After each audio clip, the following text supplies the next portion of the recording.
السلام علیکم۔ انٹرنیٹ سے پیسے کیسے کمائیں، فری لانسنگ کیسے کریں، اپنی قابلیت اور ذہانت کو کیسے کیش کریں، اپنے خاندان کا سہارا کیسے بنیں، معاشی طور پر ایک آزاد اور مضبوط انسان کیسے بنیں، ہنر کو انٹرنیٹ پر کیسے لائیں، بڑی بڑی کمپنیوں میں روزگار کیسے حاصل کریں، مایوسی کو امید میں کیسے بدلیں، ان سوالات کے جوابات دینے کے لیے جماعت اسلامی نے ایک پروگرام شروع کیا ہے جس کا نام ہے بنو قابل۔ بنو قابل پروگرام میں 4 سے 6 مہینے کا کورس کروایا جاتا ہے، جن میں ہے website development, mobile app development, digital marketing, Amazon virtual assistance, freelancing, full stack development. یہ کورسز کروا کے جماعت اسلامی جو یہاں مایوس یوتھ ہے ان کو روزگار پر لانے کی کوشش کر رہی ہے۔ اس پروگرام کا فائدہ کیا ہوگا؟ اس پروگرام کا فائدہ یہ ہے کہ جب باہر سے پیسہ آنا شروع ہو جائے گا تو ملک کی معیشت مضبوط ہو جائے گی، پیسہ زیادہ ہو جائے گا، یہاں غربت کم ہو جائے گی، اور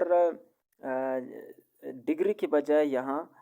ہنر اور فن کا مقابلہ شروع ہو جائے گا، اور ایک روایتی تعلیم کا جو مقابلہ تھا وہ ختم ہو جائے گا، یعنی کہ جن لوگوں کی قدر ہونی چاہیے تھی وہ ہونا شروع ہو جائے گا۔ اس پروگرام سے آپ اندازہ کر سکتے ہیں کہ کس ماحول میں جماعت اسلامی کس ٹریک پر چل رہی ہے، یعنی کہ ایسے سیاسی ماحول میں کہ لوگ پیسوں سے اقتدار کا کھیل کھیل رہے ہیں،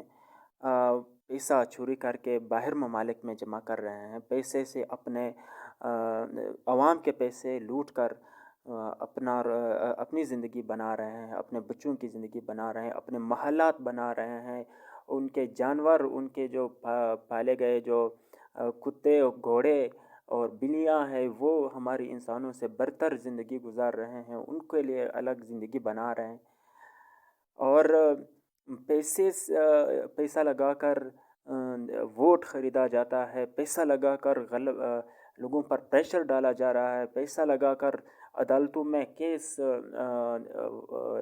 کھیلے جا رہے ہیں،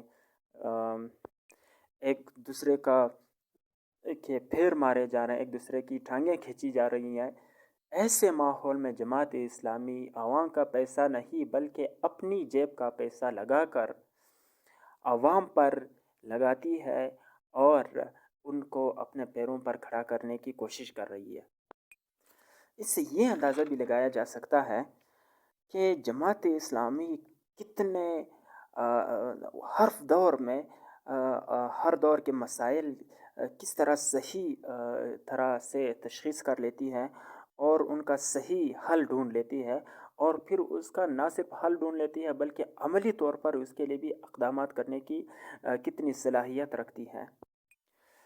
اور یہ نہ صرف تعلیم کے میدان میں جماعت اسلامی اتنی خدمات سر انجام دے رہی ہے، بلکہ آپ دیکھیں جو بچوں کی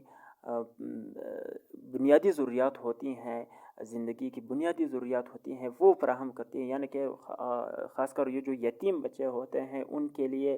گھر بنانا، ان کے لیے ان کی تربیت کے اساتذہ ڈھونڈنا، ان کے لیے ان کی صفائی کا انتظام کرنا، یہ سب کچھ جماعت اسلامی ان کے گھر سے بہتر نظام بنانے کی کوشش کر رہی ہے،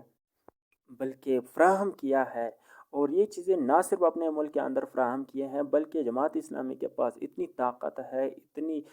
ذہنی اور فکری اور انتظامی طاقت ہے کہ وہ باہر ممالک کو بھی یتیم خانے فراہم کر رہی ہے، وہاں بچوں کے جو ان سے نہیں ہوتا رہا ہے، بچوں کی کفالت نہیں ہوتی ہے، وہاں جماعت اسلامی ان کی بچوں کی کفالت بھی کرتی ہے اور ان کو روزگار کے قابل بنا لیتی ہے۔ اور ملک میں جب قدرتی آفات آتے ہیں، اور یہ بھی چاہے ہمارے ملک کے اندر ہو چاہے ہمارے ملک سے باہر ہمارے ہمسائے ممالک میں ہو، انڈیا میں ہو، افغانستان میں ہو، ایران میں ہو، برما میں ہو، کہیں بھی ہو، تو جماعت اسلامی وہاں پہنچتی ہے، وہاں قدرتی آفات میں سیلاب ہو، زلزلہ ہو،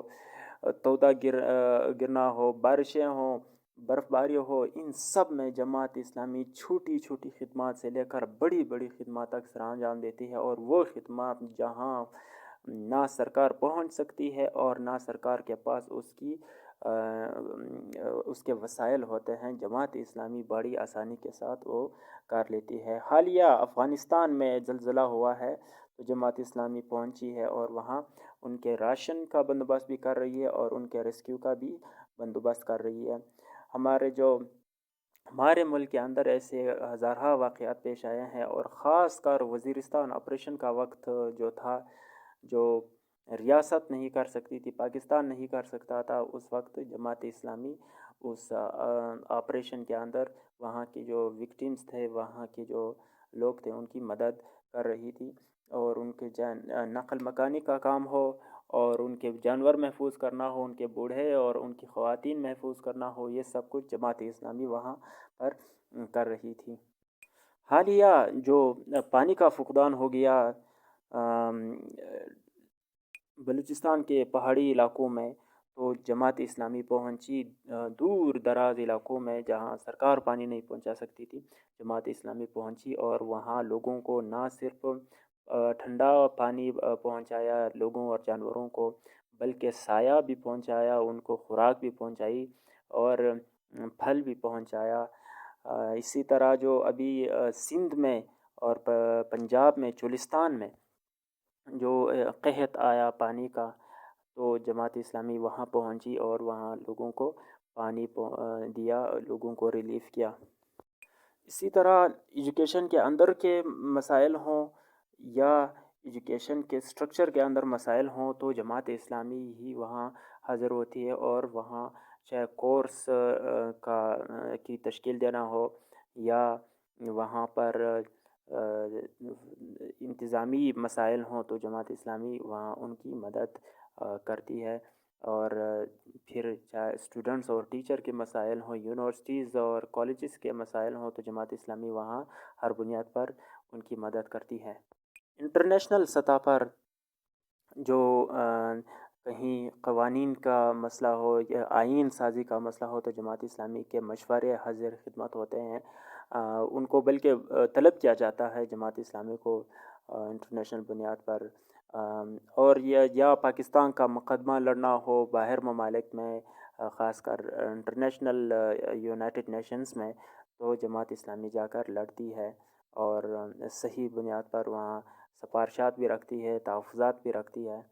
تو ہر بنیاد پر جماعت اسلامی حاضر ہوتی ہے، ابھی چاہے دوست ممالک کے ساتھ ان کی مدد کرنا ہو، آئینی لحاظ سے ان کے معاشی نظام پر سوچنا ہو، دفاعی نظام پر سوچنا ہو، کسی بھی چیز پر سوچ بچار کا معاملہ ہو بھی تو جماعت اسلامی حاضر ہوتی ہے، اور عمل کا معاملہ ہو بھی تو جماعت اسلامی حاضر ہوتی ہے۔ یہ ہے ایک اصلی جماعت کا فرق اور دوسری جماعت کا۔